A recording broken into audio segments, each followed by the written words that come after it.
Hello everyone. इस video में हम लोग ये देखेंगे कि कन्वर्जेंस सीक्वेंस हम ये प्रूव करेंगे कि जो कन्वर्जेंस सीक्वेंस होता है वो बाउंडेड होता है। तो इसको प्रूव करने के लिए हम सबसे पहले क्या सीखेंगे, हम यहाँ सीखेंगे कि बाउंडेड का मतलब क्या है।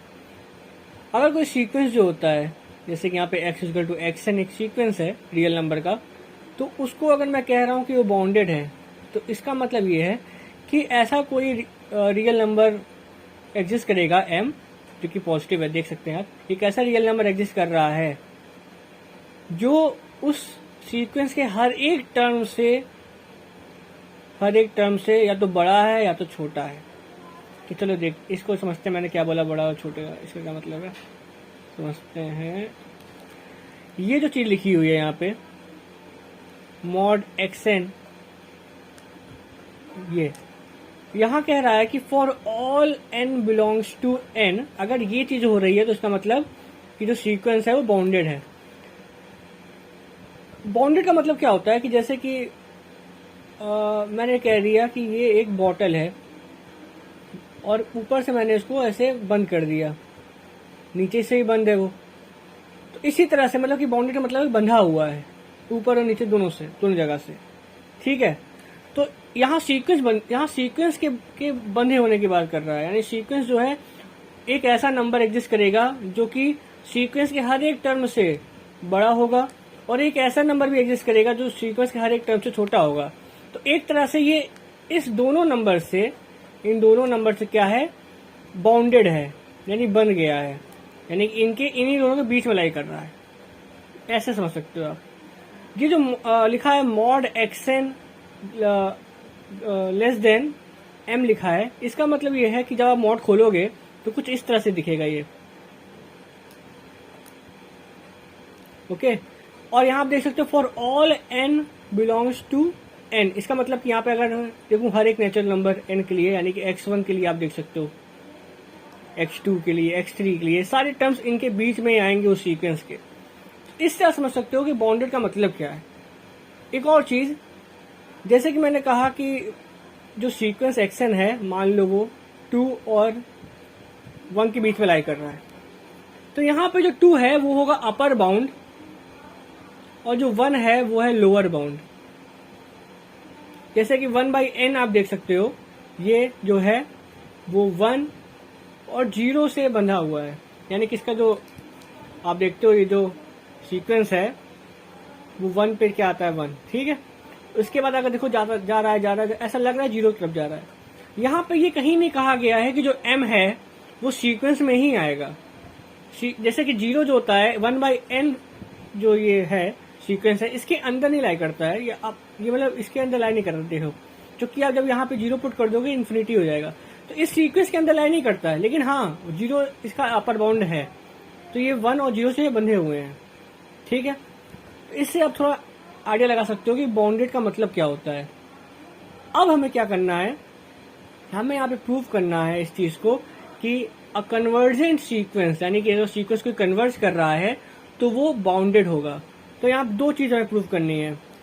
यहाँ पे हमें क्या प्रूव करना है, दो चीजें, मतलब ये चीज प्रूव करनी है कि वो कन्वर्जेंट सीक्वेंस बाउंडेड होगा। तो सबसे पहले हमें पता होना चाहिए कि कन्वर्जेंट सीक्वेंस होता क्या है, तभी हम बता पाएंगे ना कि बाउंडेड होता है या नहीं होता है। तो कन्वर्जेंट सीक्वेंस की डेफिनेशन ये होती है कि for epsilon greater than 0 there exist n बोल दो आप, k बोल दो, k बिलोंग्स टू n, यानी एक ऐसा नेचुरल नंबर k एग्जिस्ट करेगा सच दैट फॉर ऑल, इसका मतलब होता है फॉर ऑल, इसका मतलब होता है there exist for all n greater than k, यानी k से बड़े नंबर जितने भी आप ले लो उनके लिए जो हमारा सीक्वेंस होगा xn वो सेटिस्फाई करेगा। क्या सेटिस्फाई करेगा, xn minus x less than epsilon, यानी कि xn जो होगा वो x की तरफ जाएगा। अगर आपने पहले वीडियो में देखी है डेफिनेशन ऑफ लिमिट, तो उसमें मैंने इसको अच्छे समझाया था। तो ये होता है definition of convergent sequence definition कि xn जो है x की तरफ जा रहा है। यहाँ पे आप देख सकते हो फॉर एप्सिलॉन ग्रेटर देन 0 लिखा है, यानी कि किसी भी आप एप्सिलॉन ग्रेटर देन 0 ले सकते हो, कोई पॉजिटिव एप्सिलॉन ले सकते हो। मैंने यहाँ पे ले लिया एप्सिलॉन इक्वल टू 1, छोटा जो आप सोच सकते हो। मैंने सोचा कि सबसे छोटा नेचुरल नंबर 1 है तो 1 लेते हैं। तो मैंने 1 लिया, 1 से आसानी पड़ती है।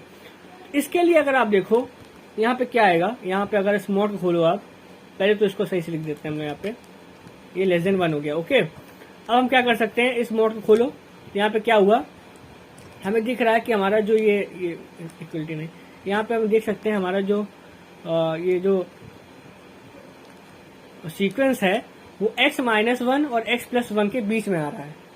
हमारा जो सीक्वेंस है x-1 x+1 के बीच में आ रहा है, और ये जो n है ना, ये ग्रेटर देन k के बराबर है। समझ रहे हैं आप, यानी कि k से बड़ी वैल्यू के लिए ये चीज सेटिस्फाई हो रही है। यानी कि हम एक चीज तो पक्का कह सकते हैं कि हमारा जो सीक्वेंस है, सीक्वेंस जो हमारा है वो for n greater than k के लिए is bounded. For n greater than k it is bounded, it is bounded, वो बाउंडेड है क्योंकि x+1 और x-1 से बाउंडेड है।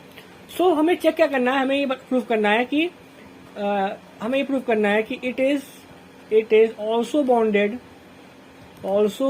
Bounded for n less than k। यानी कि हम कह सकते हैं कि x1 x2 x3 to xk, यानी xk तक का बाउंडेड है ये भी हमें प्रूफ करना है। हमने ये क्या प्रूफ कर दिया कि ये k से बड़ी वैल्यू के लिए ये क्या बाउंडेड है। हमें ये प्रूफ करना है कि k तक की वैल्यू के लिए भी बाउंडेड होगा। इसका मतलब ये है हमें एक अपर बाउंड, अगर हम बोलें कि u जो है वो अपर बाउंड होगा xn का k तक की वैल्यू के लिए, तो इसका मतलब ये होगा कि u जो होगा वो मैक्सिमम होगा किसमें, x1 x2 x3 और x ये जो वैल्यू है इसके लिए भी 1+x तक का, ये जितनी भी वैल्यूज हैं इन सब में जो हमारा u जो होगा u वो मैक्सिमम होगा। क्योंकि ऐसा भी तो हो सकता है कि हमारा जो कि हमें पता है कि जो xn हमारा है वो क्या है, लेस देन 1+x है और ग्रेटर देन x-1 है। ओके, तो हम ये कह रहे हैं कि ऐसा भी हो सकता है इन वैल्यूज में। आप समझ रहे हो मैं क्या कर रहा हूँ, एक बार मैं आपको अच्छे समझाता हूँ। मैं जो चीज करना चाह रहा हूँ यहाँ पे समझते हैं। ये मान लो ये k है, ठीक है k। अब इससे पहले क्या आता है x, ये मतलब ये xk आ गया यहाँ पे, फिर ये हो गया हमारा हो गया, मतलब वैल्यूज हो गए यहाँ पे ना x1 x2 इस तरह से।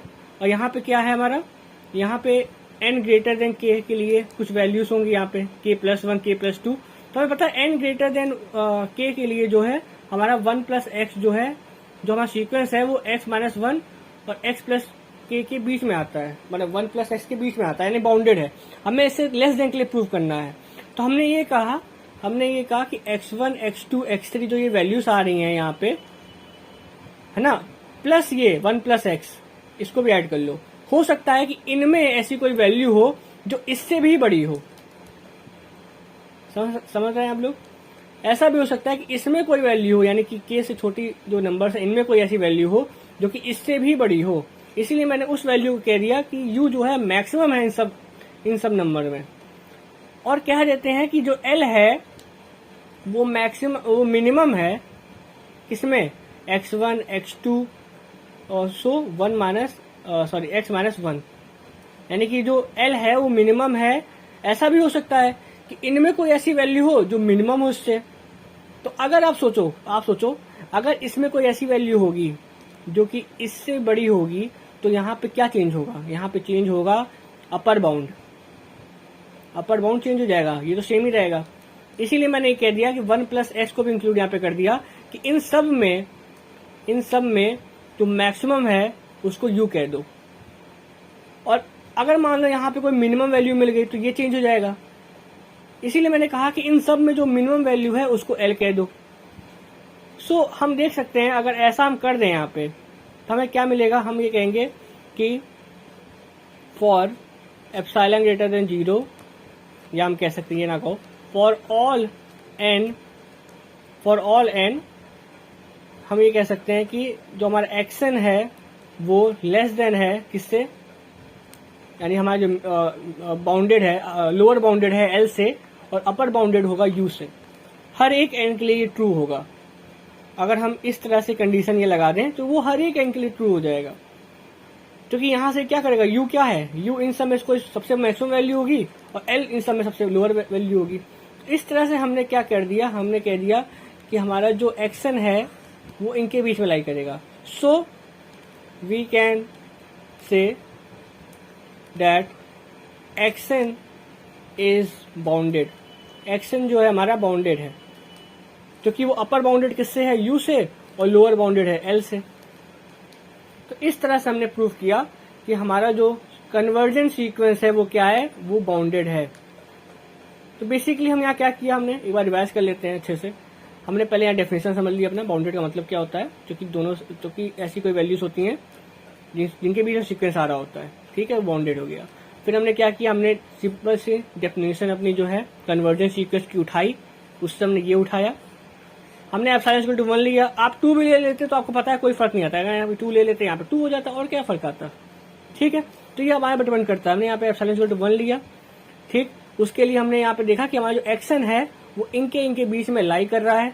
तो इसका मतलब for n greater than k की वैल्यू अगर हम देखें k की आगे जितनी वैल्यूज है उनके लिए हमारा जो सीक्वेंस है वो इनके बीच में आ रहा है। तो यानी सीक्वेंस बाउंडेड हो गया n ग्रेटर देन k के लिए। n लेस देन k के लिए हमने क्या किया, हमने देखा कि n लेस देन k के लिए अंदर ये आएगा ना, x1 x2 x3 k तक की वैल्यूज आएंगी। इनके लिए हमें चेक करना था।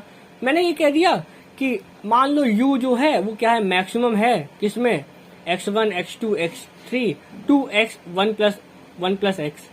इन सब वैल्यूज में जो मैक्सिमम होगा उसको हम ले लेते हैं। अच्छा, आप बोलोगे यहाँ पे x k प्लस 1 क्यों नहीं आपने लिखा, वो मुझे लिखने की जरूरत क्या है, उससे बड़ा तो ये है ही, उससे बड़ा तो है ही।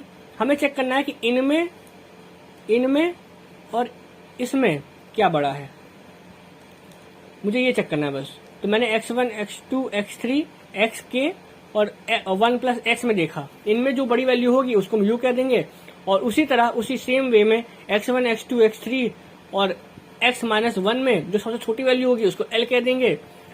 सिंस हम ये कहेंगे, सिंस हमारा जो सीक्वेंस है for n greater than k वो किसके बीच में आ रहा है, 1 माइनस x और या x माइनस 1 और 1 प्लस x के बीच में आ रहा है।